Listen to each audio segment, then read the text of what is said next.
बिस्मिल्लाहिर्रहमानिर्रहीम। अस्सलाम वालेकुम व्यूअर्स, उम्मीद है आप सब खैरियत से होंगे। मैं हूं आपकी होस्ट मुक़द्दस शफ़क़त और आज हम करने जा रहे हैं पार्ट 3 की रीडिंग। सबसे पहले तो welcome back to the channel, और अगर आप हमारे चैनल पर सब न्यू हैं तो अभी हमारे चैनल को सब्सक्राइब करें और बेल आइकन को लास्ट में हिट कीजिएगा। और अगर आप बेल आइकन को हिट नहीं करेंगे तो आपको नेक्स्ट वीडियो का नोटिफिकेशन कैसे मिलेगा। अगर आपका एपिसोड पसंद आए तो लाइक कमेंट एंड शेयर ज़रूर कीजिएगा।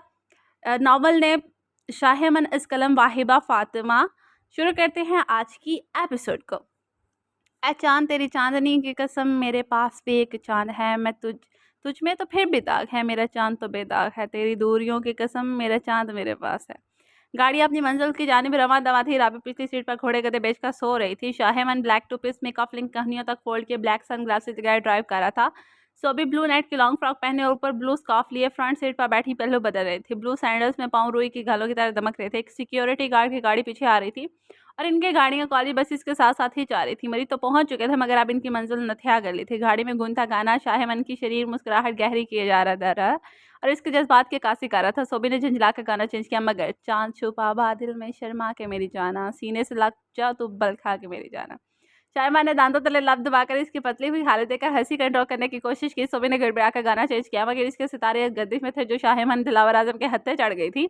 गाड़ी के सन्नाटे को चीरता गाना फिर गूंजा था। भीगे होठ तेरे, प्यासा दिल मेरा, लगे अबर सा मुझे तेरा तन तेरा, कभी मेरे साथ कोई रात गुजार, तुझे सुबह तक मैं प्यार करूं। ओ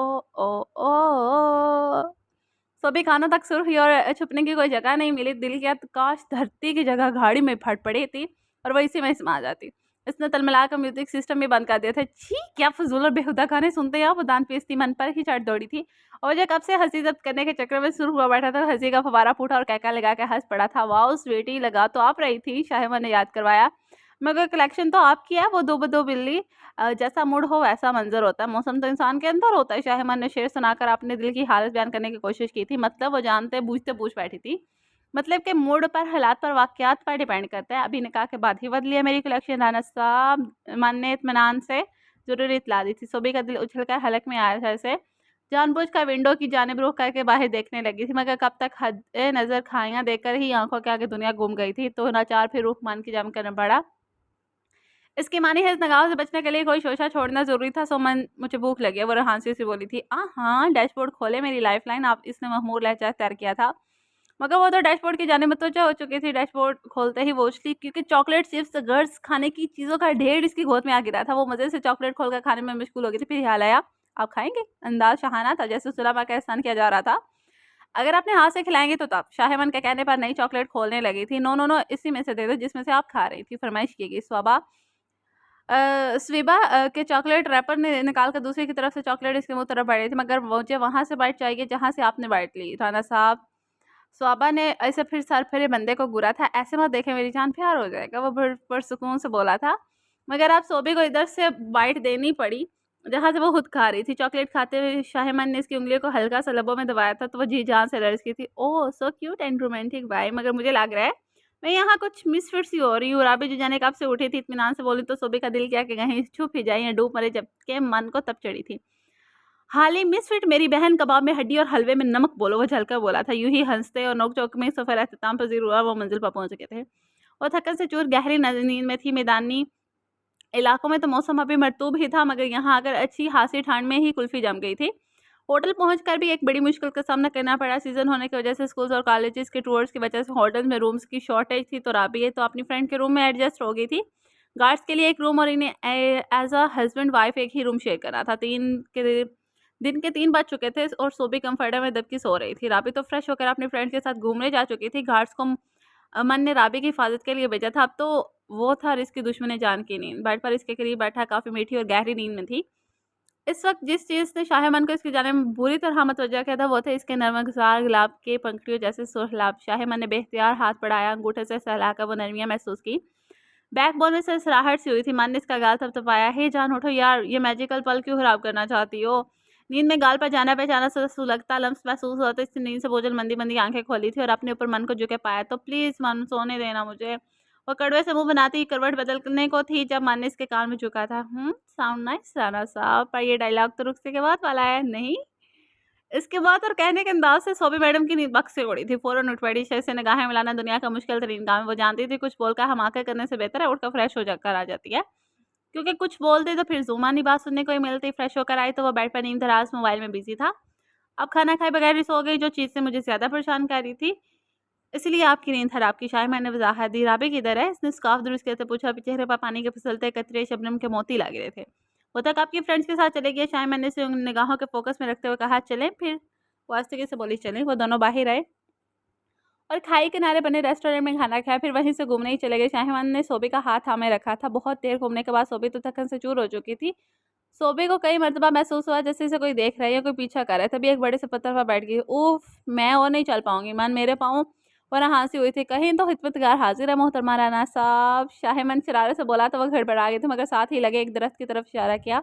वो एक फल का दरख्त था जिसे इलाकाई ज़बान में उन लोग कहते थे। शाहिमन, मुझे ये तोड़ कर दे। वो मछली। तो शाहिमन इस दरख्त के करीब गया। ज़्यादा ब्लैक वाले तोड़ना, सोबी ने कहा। तो इसने ब्लैक ब्लैक तोड़ लिए और लाकर सोबी को दिए थे। आप जानते हैं ना, इस छोटे से फल में 7-8 गुठलियां निकलेंगी। और बचपन में मैं अपनी फ्रेंड के साथ मुकाबला करती थी कि ये गुठलियां मुंह से ज्यादा जूता कौन उछालता है। वो कहती एक्साइटेड हुई, लाई मेरे साथ मुकाबला करे। शाहिमन ने एक तो मुंह में रखा और फल खाकर गुठली के मुंह के एक साइड कटी गई। रेडी? वो फिर इस पत्थर को देखने पत्थर को लगनी चाहिए, सोबी ने इशारा किया था। और दोनों ने गुटलियां दूर तक उछाली। शाहिमन को पत्थर को लगी, जबकि सोबी की इससे पाँव में गिर गई थी। अपने कारनामे पर वो हंस हंस के लोटपोट हुई थी, जबकि मन भी ये बचकाना हरकत करते मुस्कुरा दिया था। अब आप गेम हार चुके हैं मोहतरमा। अब आपको पनिशमेंट ये है कि आपको उठाकर होटल लेकर जाऊंगा। वैसे भी शाम गहरी हो गई है। शाहिमन इसकी जाने बढ़ा। नो शाहिमन, वो भूख लाई, मगर वो तब तक इसे बाजू में भर चुका था। मैंने अभी और खाने थे, ये इसने मुंह लटकाया। कल खा लेना राना साहब। अब पुरसुकून सा बोला था। इतनी ऊंचाई पर जाना है, अब थक जाएंगे, नीचे उतार दे मुझे। वो मछली थी। आप जानती हैं आपका वजन कितना? मन ने एक और शोशा छोड़ा था। वो हज्जल से होकर चुप हो गया। एक चूटी जितना मन ने सुकून से कहा था। सोबी की आंखें फाड़ पड़ी जैसे सबकी तरह। वो भी इसके वजन का मजाक उड़ा रहा था। इसके सीने पर झुंझलाकर मुक्के पर तो वो कहका लगाकर हंस पड़ा था। जी नहीं, 46 है वेट मेरा। सोबी ने एहतजाज किया। ओह, मुझे तो चोटी जितना लग रहा है। उसने फिर से मजाक उड़ाया तो वो नाराजगी से मुंह फेर गई थी। शाहिमन गहरा मुस्कुराया। होटल के करीब पहुंचकर इसने सोबी को खुद ही शराफत से नीचे उतार दिया था। इसी होटल के एक और रूम में हशर सा बरपा था, जहां नशवान नयाब का मुंह दबोचे चला रहा था। यू बसारो औरत, मुझे पता है तुम्हें सिर्फ और सिर्फ मेरे पैसे से दिलचस्पी, और मुझे अब सिर्फ और सिर्फ इसमें। ये सब तुम्हारी वजह से है। अगर तुम मुझे ना फांसती तो आज वो मेरी होती। नायाब घुल भीगी आंखों में थी। मैंने फांसा और तुम फंस गए। वेरी गुड, यूं कहो मेरा करेक्टर ही लूज है। शट अप यू भी जनाटेदार थप्पड़ पड़ा था नायाब को। तुमने ये सब बिगाड़ा है और अब तुम ही इसे मेरे पास लेकर आओगे। सुना तुमने लालची और वो दहाड़ा, और तुम्हें ऐसा क्यों लगता है कि मैं ऐसा करूंगी डियर हबी? और बिखरे बाल और उजले हुए में हद तक मेरे लहजे में चिल्लाई थी, तुम ऐसा ही करोगी गुल बीबी। ना किया तो इसी गन के ढेर पर फेंक आऊंगा जहां से उठाकर लाया था। और वो तो तुम चाहोगी नहीं कि हाथ आए दौलतमंद काट का लू तुम्हारे हाथ से निकल जाए, है ना? अब गौर से सुनो, जो जो बोलता जाओ चुपचाप करती जाओ, नहीं तो 3 दफा तलाक कहने में सिर्फ 3 सेकंड लगेंगे मुझे। तुम्हें जितने पैसे देता हूँ आगे भी मिलते रहेंगे, मगर अब मुझे सिर्फ वो चाहिए।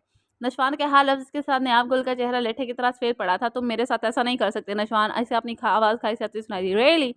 तुम अपनी दोस्त के साथ ऐसा कर सकती हो तो टेंशन मत लो। यही सोच लो कि वो सब सूच में तुम्हें वापस मिल रहा है। पैंट की पॉकेट में हाथ डाले वो इत्मीनान से बोला था। मैंने जो मेरे दोस्त के साथ किया इसका इंजाम तो भुगत ही लूंगी, और जो तुम अपने दोस्त के साथ करने जानो इसके मक्का फाते अमल के बारे में क्या ख्याल है? नशवान अहमद वो एक लफ्ज चबाकर बोली थी। दोस्त मत बोलो इसे मेरा। पहले इसने मेरी चीज पर नजर रखी थी और डिटाई से बोला, देखो वो दोनों अब हस्बैंड वाइफ हैं। रूम एक ही बुक हो रहा है तो हो सकता है दोनों एक।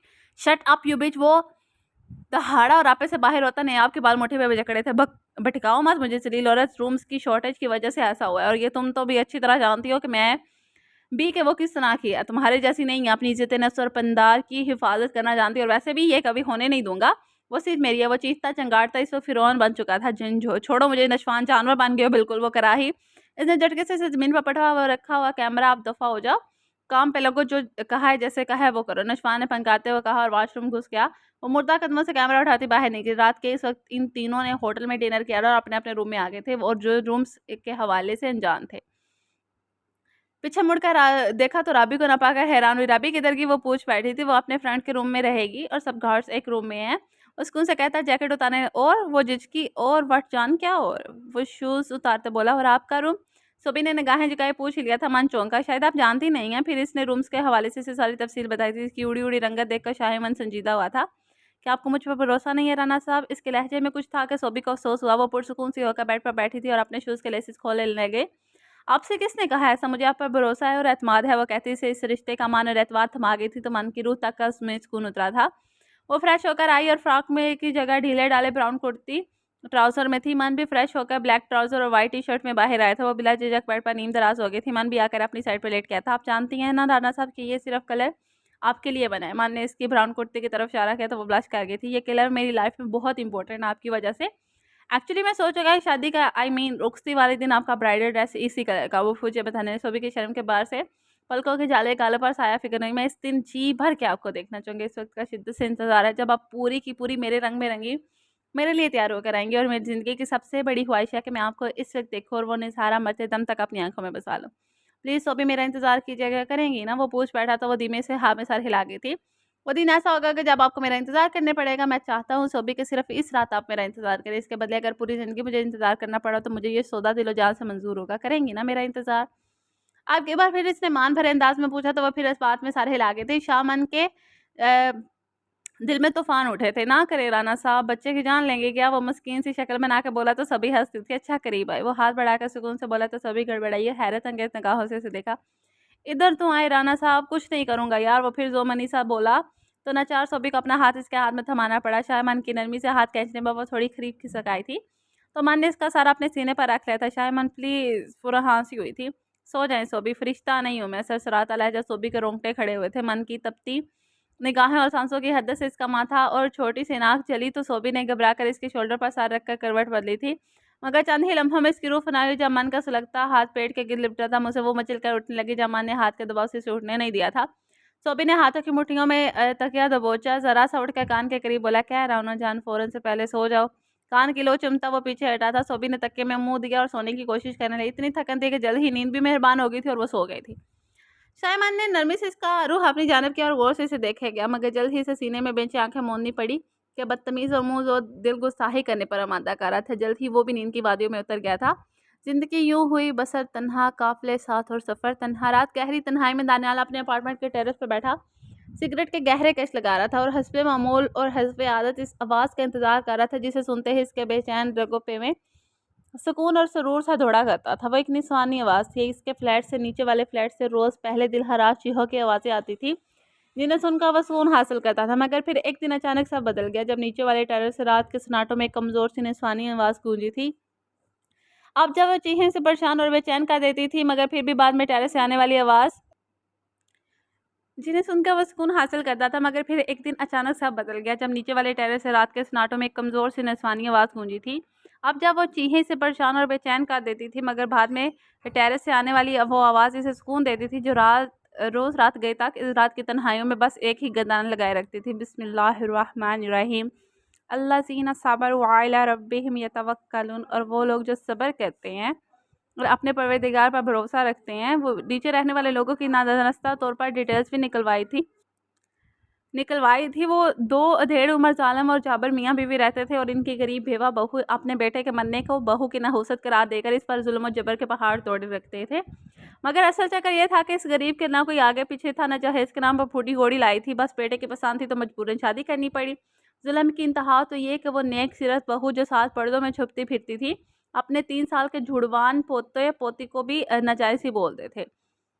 दानियाल आज भी इस खानदान का इंतजार करता रहा मगर नीचे से आने वाली इन चीहों में इजाफा ही होता चला गया। वो बेचैन हो उठा और आज वो चीहें बर्दाश्त से बाहर हो रही थी। बनाकर फ़ोन उठाया और एक नंबर डायल किया और तेज़ी से अपने अपार्टमेंट से निकला था। नीचे पहुंचकर वो इंतजार करने लगा मगर अंदर से आती आवाज़ से इसका ज़िब्त मारी थी। कानों से जैसे लहू टपकने लगा। गले में आंसुओं का फंदा सा ला गया था। हराफा मनहूस, मेरे बेटे को खा गया, अब हमें खा जा।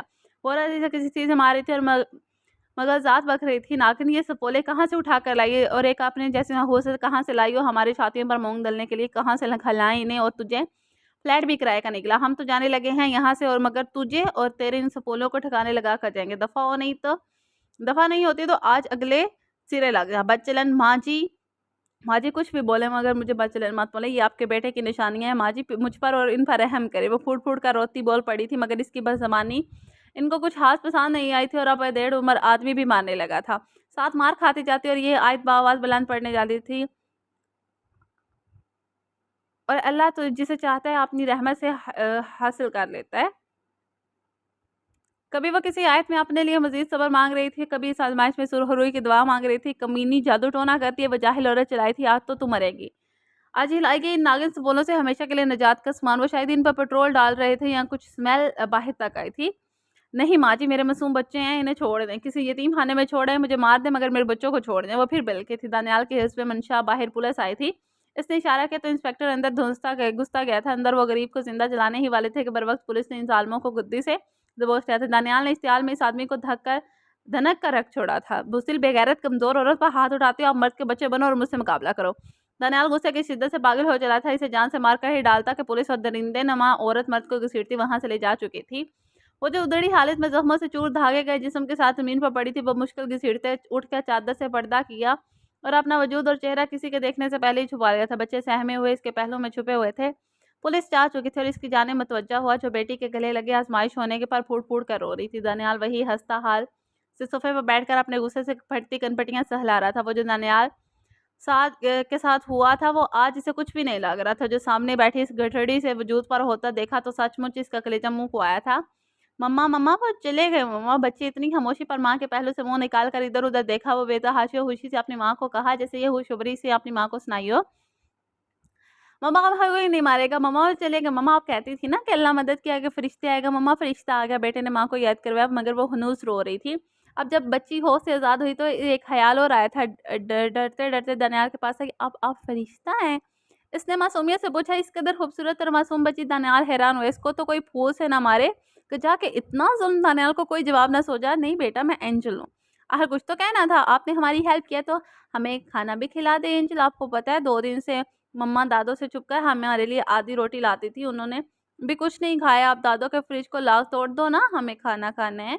वो राजदारी से बोली तो दानियाल हाली हाली निगाहों से इस नन्ही जान को देखे। काश वो इस वक्त इंसानियत के इतने दर्जे नीचे गिरावट पर दहाड़े मार मार कर रो सकता। इसकी ज़रूरत नहीं है प्रिंसेस, तुम मेरे साथ चलोगे और ये एंजल तुम जितना खाना चाहोगे इतना खाना देगा। स्नेक ने कहा। इस काली चादर पर डाली और नजरें फेर गया। चले मेरे साथ। इसने संजीदगी से कहकर खड़े होते प्रिंसेस की उंगली थामी थी। मगर कैसे, हम आपके साथ कैसे? चादर के पीछे से आवाज़ आई। मैं इस वक्त बहस नहीं चाहता। यहाँ रहेंगी कि आप हर तरफ पेट्रोल की स्मेल फैली। अगर इन बच्चों का धूम घुट गया तो आप सुबह तक मेरे अपार्टमेंट में रहना। सुबह आपको किसी महफूज मकाम तक पहुँचा दूंगा। अगर आज तक ये ईमान था कि कोई निजात दहिंदा आएगा तो आप ये भी यकीन काम में रखें कि अल्लाह ताला आगे भी सब ठीक कर देगा। वो सुकून से बोला था। मगर मैं पर्दा कैसे? मोहतरमा, नहीं टूटेगा आपका पर्दा। मेरे होते हुए दुनिया की कोई ऐसी ताकत नहीं जो आपका पर्दा तोड़ सके। आप अपना ज़रूरी सामान ले लीजिए, मैं यहीं इंतज़ार कर रहा हूँ। वो पीठ मोड़ कर खड़ा हो गया था।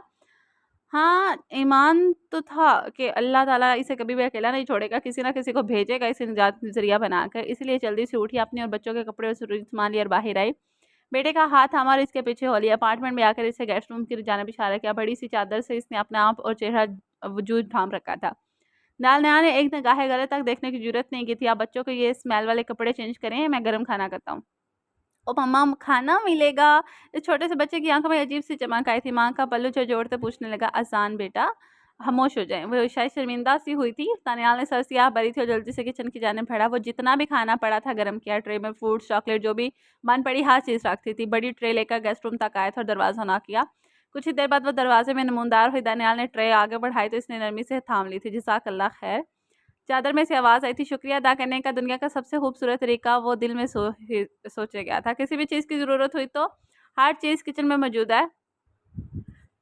किसी भी चीज़ की ज़रूरत हुई तो हर चीज़ किचन में मौजूद है। मैं अपने रूम में जा रहा हूँ, आप बिला झिझक किचन से ले सकते हैं। वो कहता अपने रूम में आ गया था। समन ने रूम में आकर अपना पर्दा हटाया। चेहरे पर जा बजा नील पड़े हुए थे। बच्चे ट्रे देखकर मचल गए। आसान फजर, आराम से बैठो बेटा। वो टोक गई। ट्रे टेबल पर आकर छोटे छोटे नवाले बनाकर बच्चों को खिलाए, मगर बच्चों ने भी नवाले बनाकर माँ को खिलाने शुरू कर दिए। पेट भर जाने पर वो जल्द ही नींद में झूलने लगे थे। इसने इन्हें बेड पर लिटाया। ट्रे किचन में रखने गई। आज बावाज़ बुलंद आवाज़ इसने पढ़ा था, अल्हम्दुलिल्लाह रब्बिल आलमीन। सुबह स्वाबा की आंख खोली तो कानों तक सुर हुई थी क्योंकि वो शाहिमान के सीने से लगी सो रही थी। आहिस्तगी से इसके हिसाब से निकलना चाहा। क्यों परेशान हो रही हो राना साहब? अपने शोहर के हिसार में आई, डोंट वरी। सुबह सुबह भारी बोझल और गंभीर आवाज़ कानों में पड़ी तो इसकी सीटी गुम हुई थी। वो शरारत पर आमादा था। सोबी ने सीने पर हाथ रख के सर हटाया तो वो जाग रहा था। यू नो व्हाट सोबी, ये मेरी ज़िंदगी की सबसे खूबसूरत तरीन सुबह है कि आप मेरी बाहों में हैं। वो इसके एक एक नक्श को हमारे लुत्फ़ नज़र से देखता हुआ गोया हुआ तो सोबी का दिल सीने में धड़क धड़क का पागल हो गया था। उठें प्लीज़, वो अटक कर कहती इतना इतना बोल ही सकी थी। शाहिमा ने नरमी से हिसार खोल दिया था। जल्दी से फ्रेश होकर वो तैयार हुए थे। ब्रेकफास्ट आज रूम में ही किया था। मरी के सब्ज़ाज़ारों और हसीन नज़ारों को देखते हुए दोपहर के 3 बज गए थे। तब एक पॉइंट पर आके इनकी टक्कर हो गई थी। सभी एक नज़ारे में गुम हुई बेंच पर बैठी थी। शाइमन कुछ खाने को लेने थोड़ी देर एक फास्ट फूड मार्केट तक गया हुआ था। तभी इसे पीछे आहट महसूस हुई थी और इसने पीछे मुड़कर देखा तो हैरत थी। आप सामने नशवान था। जी मैं, क्या मैं यहाँ बैठ सकता हूँ? मुस्कुराहट लिए पूछ रहा था। श्योर, वो सुकून से बोली मगर अंदर से हिल चुकी थी। वो सामने आकर बेंच पर बैठ गया। मैं नायाब के साथ आया था यहाँ, इसने बात का आगाज़ किया। गुड, वो सुकून से बोली थी। नायाब ने अच्छा नहीं किया तुम्हारे साथ, और आपसे तुम पर आता इसे बात करने के लिए उकसा रहा था। शायद ये जानना चाहता था कि आप सामने सियाह लिबास में बैठी इसे कम हसीना के दिल में भी क्या चल रहा है। सोबी के माथे पर बेशुमार बाल आए थे। किस्मत थी, क्या किया जा सकता है। वो इत्मीनान से बोली, तुम्हारे दिल में जो फीलिंग्स थी। सोबी ने इसकी बात को दरमियान में ही उचक कर कहा था। वो फीलिंग्स थी और मेरे दिल में क्या है ये जानने का हक जिनको है, जब वो पूछेंगे तो बता दूंगी। किसी गैर को बताना जरूरी नहीं समझती। वो आराम से कहती, इसे इसकी हैसियत याद दिलाएगी। निशान जलकर कोयला हुआ। कोई बात नहीं शहजादी, सारे हक मैं ही हासिल करूंगा बहुत जल्द। वो दिल में इससे महातब हुआ था। वो उठकर वहां से निकलता चला गया था। इसके जाते ही जाने कहाँ से नायाब निकल कर सामने आई थी तो इसने सर से सांस भरी थी। सच बताना सोबी, कितनी बददुआएं दी थी तूने मुझे। शाहिमान जो अभी भी वापस आए थे इसका सवाल चुनकर जगह स्टूपिड क्वेश्चन पूछ रही हैं आप। भाभी मेरी वाइफ से आप शायद अच्छी तरह से जानती हूँ कि ये ऐसी नहीं है किसी को बददुआ दे। वो तो इंसान अपने अमाल के ही होते हैं जो इसके आगे आ जाते हैं। हेड ज्वाइन करें हमें भाभी, शाहिमान ने आपको देखते हुए कहा था। तो सेकंड्स में वो वहां से खिसकी थी। आपको ऐसा नहीं कहना चाहिए था इनको। सोबी को फिर से अफसोस हुआ था। आप टेंशन ना ले और ये पिज़्ज़ा खाएं, वो भी मेरे हाथ से। राना साहब और लापरवाही से बोला था। सुबह समन की लेट आंख खुली तो वह हड़बड़ा कर उठ बैठी थी। फजर की नमाज अदा करके तिलावत की और ऐसी सोई कि अब आंख खुली थी। परेशान तो तब हुई जब बच्चे ही बेड पर मौजूद नहीं थे। फौरन चादर ओढ़कर बेड से उतरी थी और रूम से बाहर जाकर किचन से बच्चों की खिलखिलाहटों की आवाज़ आ रही थी। दानियाल जो जॉगिंग के बाद वापस आया था बच्चों को लाइन में देखा हैरान हुआ था। एंजल आ गए, एंजल आ गए। फजर ने शोर मचाया तो दानियाल ने आगे बढ़कर इन्हें गोद में भर लिया था। हे किड्स, अपना इंट्रो तो करवाओ यार। दानियाल ने इनका गाउन चूम कर कहा तो दोनों सवालिया निगाहों से देखे। ये मतलब अपना अपना नाम बताओ। मैं अजान हूँ और ये फजर। अजान ने क्यूट से मुंह बनाते इसे जरूरी बात बताई। दानियाल ने बेहद मुतासर हुआ। कितनी खूबसूरत थी नामों में, यानी अजान और फजर। वाओ, और तुम्हारी मम्मी का क्या नाम है? वो इन्हें लिए किचन में आया और डाइनिंग टेबल पर चेयर्स में बिठाया। मम्मी का नाम समन मम्मा है, फजर ने बताया। एंजल, अब दादो तो नहीं आएंगी ना वापस? फजर ने सहम कर पूछा था। नो प्रिंसेस, अब वो वापस नहीं आएंगी क्योंकि अब एंजल है ना आपके पास, आपको प्रोटेक्ट करने के लिए। वो इनके फुले गाल को चुमता बोला था। जाने क्यों मगर आज इसे अपना किचन मुकम्मल सा लगा। बच्चों के लिए वो बहुत एहसास होने लगा। चलो जल्दी से बताओ प्रिंसेस और प्रिंसेस क्या खाएंगे? सच एंजल, हमें अब भी खाना मिलेगा? अजान की आंखों में अनोखी सी चमक आई थी। दानियाल ने इसे सीने में बजाई। यस माई इनोसेंट बॉय, जब चाहोगे खाना मिलेगा। फिर दानियाल ने इनके लिए ब्रेकफास्ट बनाया और साथ साथ इनके साथ खेलता रहा। समन चादर से मुंह छुपाए किचन के दरवाजे तक आई मगर दानियाल को वहां देखकर वापस मुड़ने लगी जब फजर ने ही इसे देख लिया था। मम्मा, फजर ने पुकारा। दानियाल ने फौरन अपना रुख स्लेब की जानब मोड़ लिया था। आप नाश्ता कर ले, मैंने बना दिया, मैं और बच्चे कर चुके हैं। आप यहाँ कंफर्टेबल नहीं है, मैं आपको दूसरे घर शिफ्ट करने वाला हूँ। आज वहाँ अंदर सिर्फ आपके पास एक मेड होगी और गेट पर गार्ड्स। मेरी परमिशन के बगैर किसी चिड़िया की भी जरूरत नहीं होगी अंदर पर मार सके। मगर मैं बच्चों से मिलना आता रहूँगा, आप बस इन्हें बाहर भेज दिया करना मेरे पास। वो सुकून से कहता। समन को बेसुकून कहा कहता। आप हमारे लिए ये सब क्यों? क्योंकि सुकून मिल रहा है मुझे। एक अरसे से बेसुकून था मगर अब ये सब करके मुझे सुकून मिल रहा है। आप ये समझे कि मैं अपने लिए कर रहा हूँ। ज्यादा जहन पर जोर देने की जरूरत नहीं है, बस बच्चों पर तवज्जो दे। वो कहता वहां से निकला। समन ने पीछे मुड़कर इस एंजल की चौड़ी पूछ को अकीदत से देखा था। 3 दिन पर लगा के उड़ गए। शाहमन की खूबसूरत संगत और कुर्बत में वक्त का पता ही ना चला और वो घर वापस आ गए। राबी ने भी दिल खोकर अपनी फ्रेंड्स के साथ एंजॉय किया था, बल्कि घर पर वापसी पर अच्छा खासा मुंह लटक गया था कि फिर वही बोर और टफ रूटीन शुरू होने वाली थी। आज दिलावर आजम, शादिया बेगम, बीजान और राबी शादी में गए थे। लेट नाइट फंक्शन था। आजम मेंशन में इस वक्त हो का आलम था। यूं कहना बेहतर था कि उल्लू बो रहे थे और सोबी को ख्वामहा इतने बड़े घर में डाला लग रहा था। तभी जानी पहचानी गाड़ी की आवाज़ सुनाई दी तो दिल को सुकून आया था। मन अभी अभी ऑफिस से घर लौटा था। वो कुछ देर तो इंतजार करती रही कि वो हमेशा की तरह पहले इसके पास आएगा इसकी हैरियत दरियाफ्त करने, मगर वो नहीं आया तो वो सर झुंझलाई। बल्कि इसी झुंझलाहट में अब अपने रूम से निकलकर ऊपर वाले पोर्शन के इसके रूम से हल्के से डोर ना किया। यस कम इन। आवाज आने पर वो डोर धके के अंदर जो पाँव टेबल पर रखे साथ सोफे की बैक से टिकाई आंखें मूंदे लेटा अपनी कनपटिया सहला। सोबी को देखा हैरान हुआ था। मुझे लगा आप भी शादी में गई हो हैं। वो सीधा हुआ था क्योंकि मम्मा कह रही थी कि आपको भी साथ लेकर जाएंगी। जी, वो मैंने ही मना कर दिया था, मैं शायद कंफर्टेबल ना रहती उधर। आप वो तो क्यों लाग रहे हैं? सोबी ने इसकी जानिब देखा और सब पास आकर सोफे पर बैठ के चाय मन का हैरत का झटका लगा। क्या हुआ राना साहब, असल बात बताएं। अब वो अपने टोन में वापस आता गहरा मुस्कुराया था। वो मुझे बहुत डर लग रहा है। वो हंसी हुई। मन ने दांतों तले लब दबाया। ना करें राना साहब, कहीं मैं आपका डर का गलत फायदा ना उठा लूँ। शाहमन ने छेड़ा। वक्त, सिचुएशन और अपना हुलिया देखा है आपने? सुबह इस वक्त रेड कलर के ट्राउजर में कुर्ती और रेड ट्राउजर में थी और स्कार्फ लापरवाही से लिया था जो कंधों पर झूल रहा था। शुरू हो गया। आप जब तक राबी नहीं आएगी मैं तो नहीं जाने वाली हूँ। मुझे पता है कि आप कुछ नहीं करेंगे। इत्मीनान काबिल दी था। शायमान ने अचानक इसके कमरे में हाथ डाल के इसे खुद में बिंझा था। क्योंकि क्यों आपने फरिश्ता समझ लिया मुझे? नहीं मेरी जान, मैं आपके सामने तो एक मामूली सा सालफिरा पागल आशिक हूँ जो कभी भी बहक सकता है। और हमारे लहजे में कहता है। इसके होश उड़ा गया था। मम्मा, आप रोंगटे तो इसके तब खड़े हुए जब इसके कमर के गिर हाथों की गिरफ्त में शिद्दत आई और गर्दन पर एक सुलगता लम्स महसूस हुआ था। मन प्लीज़ गर्दन से कंधे की तरफ बढ़ता वो लम्स इसे पागल करने को था। सो भी 5 दिन रह गए हैं अंकल आंटी को वापस आने में और कुछ दिन आपके सेमेस्टर फिनिश होने में। सो भी मेरी जान मैं रुक से जाता हूँ। शाहे-मन इसके बालों में बूंदी है, इसके सर पर बम फोड़ा। आपके यहाँ से मेरी निगाहों से ओझल होने के ख़्याल ने ही मुझे पागल कर दिया। मुझे लगता है मैं आपका भरोसा और एतबार जीत चुका हूँ और अब वक़्त है इश्क की मेराज को पार किया जाए। आपको मुस्तकिल मेरी निगाहों के आस-पास रहना होगा। वो असल बात नहीं बताना चाहता था सोबी को कि इसे परेशान हो, सो घुमाकर बात कर रहा था। सही है सोबी, इसने फिर से इसे पुकारा था और कमर से हाथों से दबाव बढ़ाकर इसे मुतवज्जा करना चाहे जो करती सांसों के साथ बेहाल हो रही थी। मन प्लीज़ मुझे वक़्त दें, वो लफ़्ज़ तोड़-तोड़ कर बोलती अपनी गदर पर महसूस है शाहे-मन के सिलकते लबों की ताब नहीं ला पा रही थी। वो मैं आपको रुखसती के बाद भी दे दूँगा। मुझे इस रिश्ते को समझने के लिए वादा करता हूँ। अब इसके होंठों के ने शोबी की चेहरे को हल्के से छुआ तो वो मचल कर दूर हुई थी, भागने के पर तोलने लगी, मगर इसकी कलाई मन की गिरफ्त में थी। सही है सोबी, मुझ पर एतबार करते हुए इकरार कीजिए प्लीज़, छोड़े ना मन, छोड़ेंगे तो रिटर्न में लिख कर दूँगी। वो बुरा सा मुँह बनाकर बोली तो वो कहका लगाकर हँस पड़ा था। राना जहांगीर और साइमा बेगम वापस आए तो बहुत जल्द रुखसती के लिए तैयारियाँ शुरू कर दी गई थी। और वो दिन भी आ गए जब रुखसती हुई, मगर एक साजिश के तहत जुदाई भी नसीब में लिख दी गई और अब आगे देखना ये था कि इनकी किस्मतें आगे का रुख इख्तियार क्या रुख इख्तियार करने वाली है। आखिर क्या लिखा था नसीब में, क्या होना था, क्या खोना था और क्या पाना था। हाल शाहेमन सोबी से मिलकर सीधा फार्म हाउस की जानिब आया था। वो इससे नाराज़ हो गई थी, बहुत बुरी तरह हर्ट हुई थी। राना जहांगीर ने भी जिन निगाहों से इसे देखा था, दिल के आगे डूब मरे। गलती इसकी भी थी जिसने पहले कदम पर ही इसका एतमाद तोड़ दिया था और नहीं भी थी क्योंकि वो सब जानबूझकर तो हरगिज़ नहीं किया था ना। वो फार्म हाउस पहुंचा, गाड़ी पोर्च में रुकी। वो गाड़ी से बाहर आया, तलान का मंजर देखकर शशता रह गया क्योंकि दानियाल दो छोटे-छोटे क्यूट से बच्चों के साथ बड़ी फुर्सत से खेलने में मन है था। वो आगे बढ़ा, दानियाल भी देख चुका था। दोनों भाई बगल हुए। दानियाल ने गौर से इसे देखा मगर पहले बच्चों की जानिब मुतवज्जो। अज़ान फजर अंकल को हाय बोलो। नानियाल ने गोद में उठाकर प्यार किया और शाहमन की तरफ मुतवज्जो किया। हाय अंकल, दोनों ने यकजबान होकर कहा तो इस कदर बेसुकूनी में भी मन मुस्कुरा दिया था। जाओ बेटा अपनी मम्मी के पास जाओ। दानियाल ने इन्हें नीचे उतार कर अंदर भेजा तो वो दोनों अंदर भागे थे। शाहमन दानियाल की जानिब देखे गया। क्या सिंह नहीं निकल आए मेरे? दानियाल ने इसकी नजरों के जावे से हाय फकर झुंझला कर कहा था। शाहमन ने भुवंश का तो दानियाल ने सर से आवाज़ दी और फिर शुरू से लेकर आज तक की इसे हर बात बता दी, समन और बच्चों के हवाले से। मन से सुनता गया और अफसोस से सर हिलाता गया।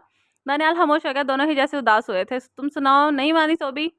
मनाने गए थे ना इसे और तुम ड्रिंक हुए कैसे? शाहवान ने कोई बात नहीं छुपाई और सारी बात दानियाल को बता दी। मुझे नहीं पता था कि भाई अपने शान किस हद तक गिरेगा और क्या चाहता है, मगर ये ज़रूर जानता हूँ कि इसके इरादे ठीक नहीं है। शाहवान की रगें तन गई थी। मरेगा मेरे हाथों उल्लू का पट्ठा, दानियाल ने दांत पीसे। इसे भी सुनकर शदीद तशा था। इग्नोर करें भाई, मैं हैंडल कर लूँगा। आज फिर इसके एक-एक अंग से बेसुकूनी और बेचैनी झलक रही थी। शाहमन ले आते ही इसे फ़ोर्स करके दानियाल ने इसके बेकरार नोट करते हुए कहा था, मैं कोई ज़ोर ज़बरदस्ती नहीं करना चाहता भाई कि वो और भी बज़न हो जाए मुझसे। वो निगाहें फेरते हुए दूसरी जानब देखते बोला। दानियाल खामोश हो गया था।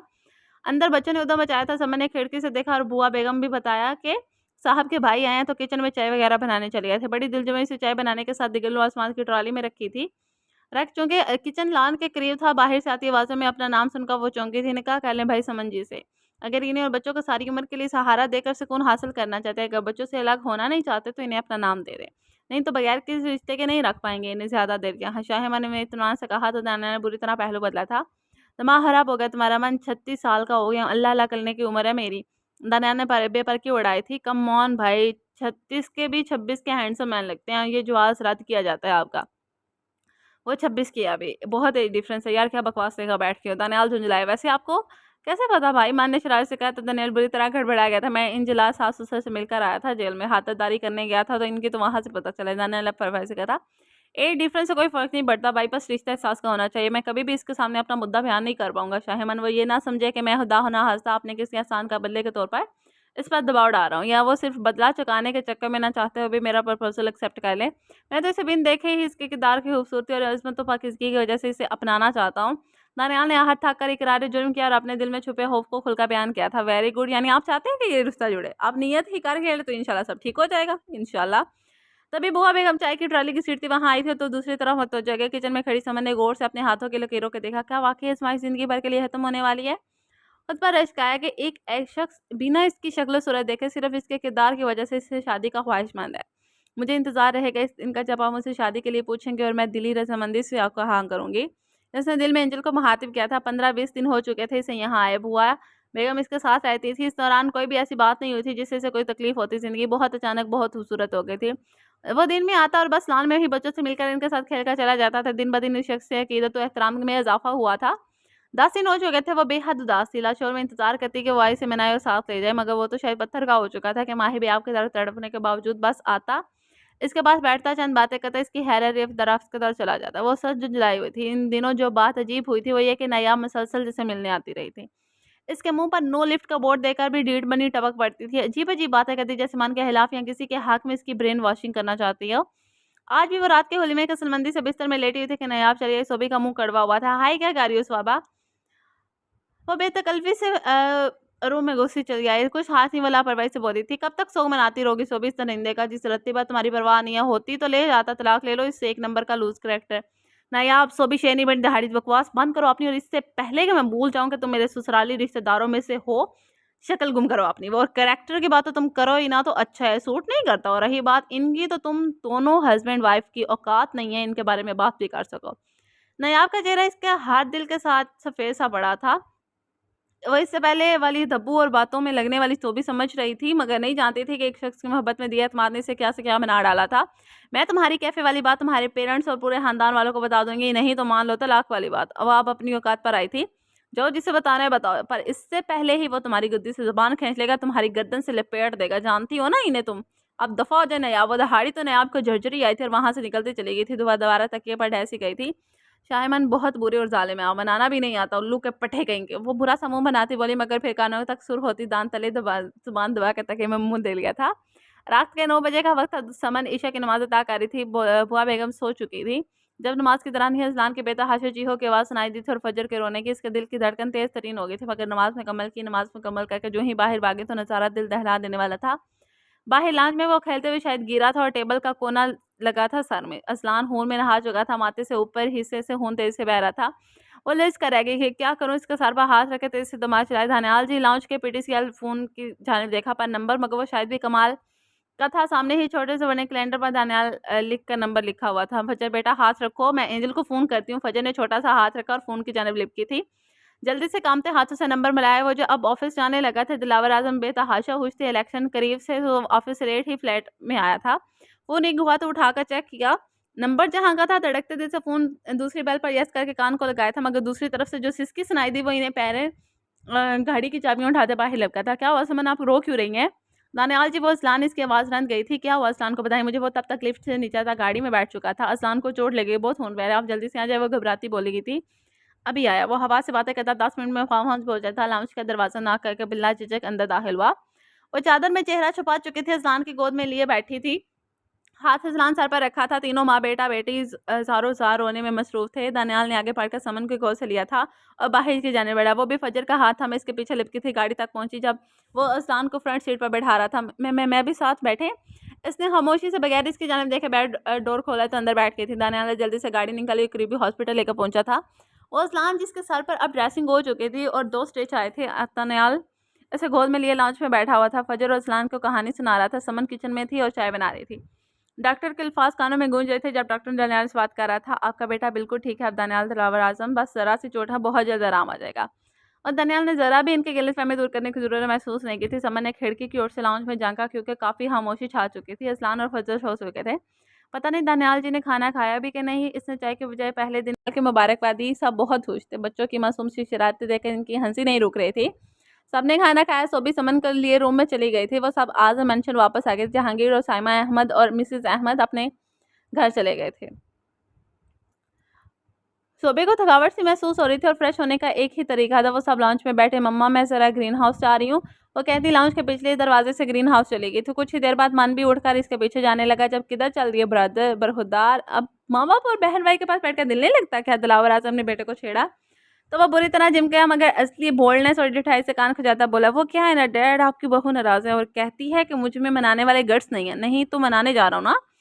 वो कहता बाहर की जानिब बढ़ा था। "बेस्ट ऑफ लक भाई।" राबी ने हाँक लगाई तो वो मुस्कुराता पिछली जानिब आया था। ग्रीन हाउस में दाखिल हुआ तो एक तरफ ब्लैक रोज के पास खड़ी इन्हें हल्के से छू रही थी। पीछे जानी पहचानी कलवन की खुशबू और आहट भी महसूस हो चुकी थी, मगर वो हनूज इसी तरह खड़ी रही। शाहिमन आस्तिके से चलता करीब आया और कमर से इसके गिर्द बाजू खमाल किए। पैंट पर सुलगते से हाथों का लम्स महसूस होते इसके रोंगटे खड़े हुए थे।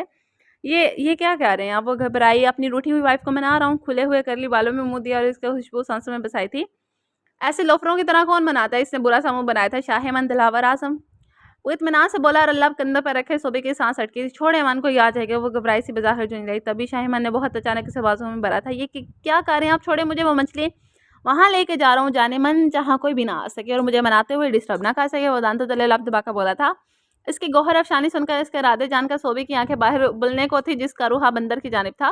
मन पागल हो गए, आप लाउंज में साहब बैठी हैं, नीचे उतारे मुझे वो बुरी तरह मच रही थी। इट्स ओके जान, सबको देखने दो कि आपके हबी में कितने गट्स हैं अपनी वाइफ को मनाने के।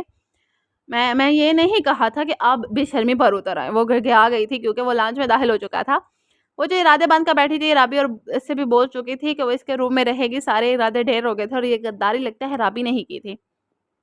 वो लॉन्च से गुजरता सीढ़ियों की जाने बढ़ा। सोबी ने घबराकर इसका बाजू में मुंह दिले, सब देखकर चौंके थे और दबी दबी मानी है हंसी हंसे। राबी की जुबान में खुजली हुई, भाई अच्छे से मनाना भाभी को ताकि ये दोबारा रूठने से पहले 1000 बार सोचे। वो तीनों कह लगा के हंसते थे। सोबी ने इसके सीने में पर गुस्से से नाखून वो डाले थे। वो गहरा मुस्कुराया, रूम में लाकर पाँव से टोला किया था, इसे नीचे उतारा। शाहिमान बहुत बदतमीज हैं आप। वो झंझलाकर ड्रेसिंग जाने के बढ़ने लगे थे। तभी शाहिमान ने इसकी वेस्ट पर हाथ रख इसे दीवार के साथ लगाया था। खुद बेहद करीब होकर एक हाथ दीवार पर रखा। सोबी के बैकबोन पर ससराहट हुई। इसके होंठों के बेहद करीब हुआ, इतना कि सोबी को अपने होंठों पर इसके सांसों के मध्यम और नरम से गर्मराहट महसूस हुई थी। अभी कहाँ, अभी तो मेरी बदतमीजियों के ट्रेलर भी नहीं देखा मेरी जान ने। जिस दिन मैंने दिखा दिया ना, होश उड़ जाएंगे आपके। सोबी की सीटी गुम हुई थी, घबरा कर आंखें बंद की थी कि बोलने की गुस्ताही नहीं की थी। बोलती तो इसके लब सामने वाले के लबों से मस हो जाते। सोबी ने घबरा कर रूह दूसरी जानिब बोड़ा था। शाहिमान ने अपने सुलगते लब इसके गाल पर रखे। मन नो प्लीज, मैंने ही नाराज उथल पथल सांसों से इतना ही बोल पाई थी, गालों तक शुरू हुई थी। वो गहरा मुस्कुराया, गौर से इसकी गैर होती हालत देखी। घबराए नहीं जान, इसने हाथों के प्याले में इसका चेहरा भरा। जब तक आप दिल से रजामंद नहीं होंगी ये रिश्ता आगे नहीं बढ़ेगा। आपको हर्ट करने का मैं सोच भी नहीं सकता। रिलैक्स नहीं, वो किधर से इसका माथा चूमता बोला था। सोबी पर सुकून लगी, वो पीछे हटा और दिलचस्पी से इसका लाल टमाटर चेहरा देखा था। दानियाल ने अपने रूम में ही एक तरफ बच्चों के लिए बेड लगवाया था, जो चारों ओर से मुनकश लकड़ी के डिजाइन से बनी एक छोटी सी दीवार बनाता था ताकि सोते में बच्चे नीचे न गिर पाएं। वो धीमे कदमों से चलता रूम में दाखिल हुआ तो इसके जानी पीठ के पीछे बैठी बेड पर बच्चे सो रहे थे। वो आगे बढ़ा, आहट पाकर वो एकदम सीधी हुई थी। दानियाल ने आगे बढ़ बच्चों को बारी बारी नरमी से उठाकर इनके बेड पर लेटाया और फजर को लेटा ही रहा था कि जब अपने पीछे दबी दबी सिसकियों की आवाज़ सुनाई दी तो वो बेतहाशा चौंका था। तड़प का बेड की जाने बढ़े, आप इसके पीछे खड़े होकर इससे मुखातिब हुआ, क्या हुआ समन, आप ठीक तो हैं? ये निकाह आपने दिली रसबंदी से किया है ना? प्लीज़ बताएं मुझे क्या हुआ है। दानियाल, एक सवाल पूछूं आपसे, अगर कभी सबा आपको मेरी जैसी हालत में मिली होती तो क्या आप माफ़ करते इसे? दानियाल फटी फटी आंखों से इसकी पुश्त को घूर रहा था, जो इस वक्त ये कह रही थी कि और क्यों, और इसे सबा का कैसे पता था? दानियाल, मुझे माफ़ कर दे, मैं आपकी गुनहगार हत्याकारों से आकार हूँ। अपने गुनाहों की बोई फसल सूद समेत काट चुकी हूँ, मुझे माफ़ कर दे। वो हाथों में चेहरा छुपाए फूट फूट कर रही थी। दानियाल ठटका था। ये वो क्या कह रही थी? ये आप क्या कह रही हैं समन? दानियाल, मैं सबा, मैं वो हिचकियों में जाने क्या कहना चाहती थी जब दानियाल ने इसे बाजू से घसीट कर अपने सामने खड़ा किया था। एक तूफान और झगड़ सा था जिसके जाल में दानियाल अचे फटी फटी आंखों से सामने खड़े वजूद को देखा, जिसे जा बजा दागे और जलाए गए बाजुओं और गर्दन को देखा। इसकी आंखों तक देखा जो अब बेतहाशा रोने से सूज चुकी थी। वो इसका बाजू दबोचे घसीटता इसे बाहर लाया था, बाहर लाकर इसे फर्श पर बैठा था।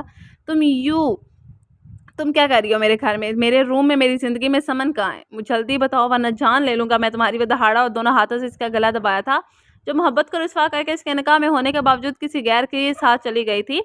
इसे सारी जिंदगी के लिए कांटों पर घसीट के अब जब मोहब्बत की नई कोंपल दिल में खुलने लगी थी तो वो क्यों चली आई थी, और फिर से इसे रोन कर क्यों? मैं ही समझ हूँ दानियाल, इसका सारा खून निचड़ कर चेहरे पर आ चुका था। तभी दानियाल ने इसे ज़मीन पर फिर पटका था। तुम्हारी हिम्मत कैसे हुई वापस आने की? वो दहाड़ा जबकि फर्श पर घुटनों में मुंह दिए बेतहाशा रो दी, फिर मुझे फिर से धोखा देने की। मुझे माफ़ कर दे दानियाल, खबरदार खबरदार, अपने मुंह से मेरा नाम भी लिया। चली जाओ यहाँ से, मेरे घर से दफ़ा हो जाओ। सबा, नहीं तो मैं जान ले लूँगा तुम्हारी। वो बाल मुठियों में जकड़े पागल होने को था, चेहरा लहू छिलका रहा था, कनपटियाँ यूँ फूली थी जैसे फट पड़ेंगी। मार दे दानियाल मुझे, मगर अब आपके कदमों से उठकर कहीं नहीं जाऊंगी। मारे मुझे पीटें, जो मर्जी करें, बहुत सख्त जान हो चुकी हूँ मैं, बहुत डेढ़, ना मरती हूँ ना जान छूटती है। वो हिचकियों के दरमियान कहती इसके कदमों में गिरी थी। दानियाल ने शॉक स्टेट्स में इसे देखा था। वो जल्दी से पीछे हटा और जैसे इसे कोई छू तो बिना कुछ कहे रूम में आकर डोर लाके तो ज़मीन पर बैठता चला गया। कुदरत ने इसके गुनाहगार को इसके नाम नहीं ला पड़ा था। ऐसी हाल में तो वो इसकी हालत पर अब खुश क्यों नहीं हो रहा पा रहा था? वो क्यों भूल गया था कि इसकी और सबा की एज में इतना ही डिफरेंस था? इसने आवाज़ पर क्यों नहीं गौर किया था? क्यों नहीं समझ पाया था? और अब जब वो कदमों में गिरी थी तो इसको क्यों नहीं बुरी तरह धत्कार पाया था? वो बाहर फूट फूट कर रोती फिर से अपने हाथों की लकीरों को गूंथ रही थी। जब इस शख्स को छोड़कर गई थी तो इसके निकाह में थी, मगर इस वक्त इसे रत्ती बराबर भी इस बात की परवाह नहीं थी कि महमूद ने इसकी नई पहचान बनवा ली थी समन के नाम से। नहीं जानती थी, महमूद से निकाह करने के बावजूद हराम की और गुनाहों की ज़िंदगी गुजारी थी। बहुत जल्द इसका किया इसके सामने आया जब महमूद इससे उकता गया था। अपने माँ-बाप के साथ मिलकर इसके ऐसे के चौके लगाता कि ज़ख्म देता कि रूह तक काँप जाती। एक दिन तो इसकी ज़ुबान पर जलता अंगारा भी रख दिया था जिससे इसकी आवाज़ पहले से बदल गई थी। अपने किए गए गुनाहों और स्याकारियों का एहसास बहुत जल्द हो गया था और तब सारी-सारी रात सजदों में गिरकर वो अपने गुनाहों की माफ़ी माँगती थी। बच्चों की पैदाइश से कुछ दिन पहले ही वो शैतान सिर्फ दरिंदा एक एक्सीडेंट में अपने अंजाम को पहुँच चुका था। 3 साल मज़ीद अज़ियतों में गुज़रे, अपने गुनाहों की माफ़ी माँगते। जिस दिन मरने वाली थी तो इसी ने बचा लिया जिसकी गुनहगार थी। ओके नाज़रीन, हमारी आज की एपिसोड होती है यहाँ पे ख़त्म। मिलते हैं अगली एपिसोड के साथ, तब के लिए अपना ख्याल रखिएगा। होपफुली आपको ये एपिसोड ये काफ़ी पसंद आई होगी और नेक्स्ट इसका इख्तिताम कैसे होने वाला है वो जानने के लिए हमारे साथ रहिएगा। एंड अगर आप चैनल पर न्यू हो तो सबसे पहले चैनल को सब्सक्राइब करें, बेल आइकन को लास्ट में हिट कीजिएगा। तब तक के लिए अपना ख्याल रखिएगा। अल्लाह हाफ़िज़।